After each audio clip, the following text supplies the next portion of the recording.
Book shop plus cafe वाला environment पहले कहीं मौजूद नहीं था। तो इसी तरह की आइडिया हमारे जहन में आया और हमने इसको क्रिएट किया, जहाँ पे लोग आके किताबें अपनी इंजॉय कर सकते हैं। ठीक है, लोग अपनी फैमिली को लेके आ सकते हैं, अपने दोस्तों को, अपने बच्चों को लेके आ सकते हैं। ठीक, यहाँ पे चाय कॉफ़ी इसको एंजॉय कर सकते हैं। इस काम का आगाज़ पहले उर्दू बाज़ार लाहौर में हुआ था, फिर इसी के साथ साथ हमने यहाँ अपनी दूसरी ब्रांच खोली लाहौर बुक सिटी के नेम से, जहाँ पे काफ़ी लार्ज वैरायटी किताबों की मौजूद है, like novels, fiction novels, history, biographies, Islamic and children books. जो चाहता है किताबें यहाँ बैठ के पूरा दिन पढ़ भी सकता है, जिसको चाहिए वो बाई भी कर सकता है। मोर ओवर यहाँ पे हमने एक रैक ऐसा बनाया है जहाँ पे फ्री बुक्स अवेलेबल हैं।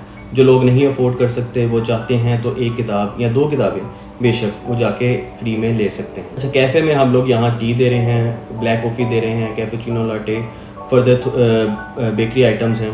लिटरेचर हमारे पास काफ़ी मौजूद हैं, Pakistani famous authors like Nimra Ahmed, Umera Ahmed, Javed Chaudhry, Saadat Hasan Manto, Ishfaq Ahmad. बचपन से मुझे भी था शौक़, फैमिली को देख देख के मेरे में भी वो ओबियसली किताबों का शौक़ आया थोड़ा सा।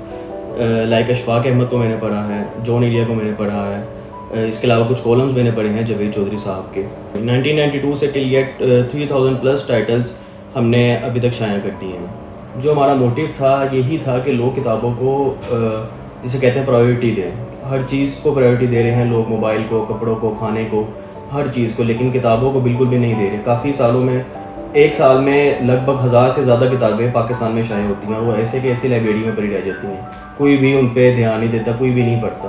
तो हमारा मोटिव ये था इन चीज़ को दोबारा से जिसे कहते हैं शुरू किया जाए, कुछ ऐसा इन्वायरमेंट दिया जाए ताकि लोगों को मोटिवेट हों लोग। जो फ्यूचर प्लान्स हैं हमारे ये हैं कि कराची, रावलपिंडी, इस्लामाबाद, यहाँ पे भी ब्रांचेस खोल दें। एज़ इट इज़ इसी कॉन्सेप्ट को हम उन्हीं शहरों में भी प्रमोट करें।